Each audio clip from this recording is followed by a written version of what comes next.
Helo yna, Rhys dwi, a dwi'n aelod o'r band Flood Lee. Dwi'n yma heddiw ar Ddydd Music Cymru i gyfarfod a criw o aelodau'r urdd sy'n newydd ffurfio band.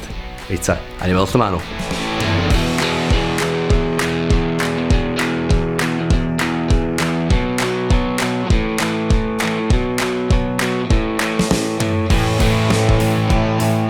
Enw fi di Charlie a dwi'n mynd i ysgol Ddewis Llangefni. Helo, enw fi di Sarah a dwi'n mynd i ysgol David Hughes. Enw fi di Elios, dwi'n mynd i ysgol Uwchradd Byddedan. Enw fi di Callum, dwi'n mynd i ysgol Llangefni a ni di yn newyddion. Reita, y newyddion. Be di'ch hanes chi wan ta? Lle ddod chi'n gyfarfod? Nath y trio na ni gyfarfod cwrs Ceir yn ha. A wedyn nath Callum joino ni, chydig o tlysa wedyn. A sy'n brofiad oedd o i fod yn y gwersyll felly? Da ni erioed yn ei rhywbeth fel yna blaen. A da ni'n gyfarfod at pobl newydd o'r tîm. Oedd yn edrych un peth a fi os nes di gyfarfod Sarah a heb Sarah sa'n mynd i sgwennu fi dim canu o'n cwrs Di'r Charlie yn brygus yr ydyn nhw. Wedyn, mae'na gig yn dod fyny, Ddydd Music Cymru, Carter Môn. Da chi'n bod yn baratoi ac yn ymarfer tuag at hwnna?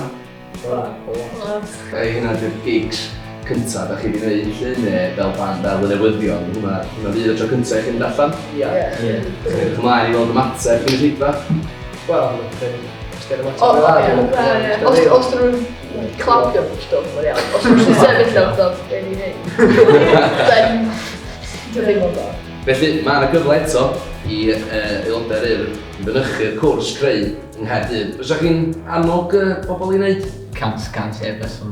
Ti'n gael wneud ffrindiau, wneud pethau newydd. Mae bob dim ti eisiau wneud yna. Ynddi, werth mynd, oedd o'n anhygoel a heb y cwrs o'n i ddim wedi ffurfio. Diolch jyst yn cerddoriaeth gwaith, mae'na dal yna. Da chi'n mynd allan i Caerdydd, da chi'n weld bob dim. Mae'n jyst cwrs gret. Rydyn edrych ymlaen yn fawr iawn at ein gig hyn yma. Dilynwch i'r Gogledd Cymru ar Instagram i weld y tŷ crwr a dilynwch ni ar Instagram y newyddion. Wel, dyna ni wedi cyfarfod y newyddion. Ac yn dod, dwi yn poeni braidd am y perfformiad hyn yma. Achos, rili da.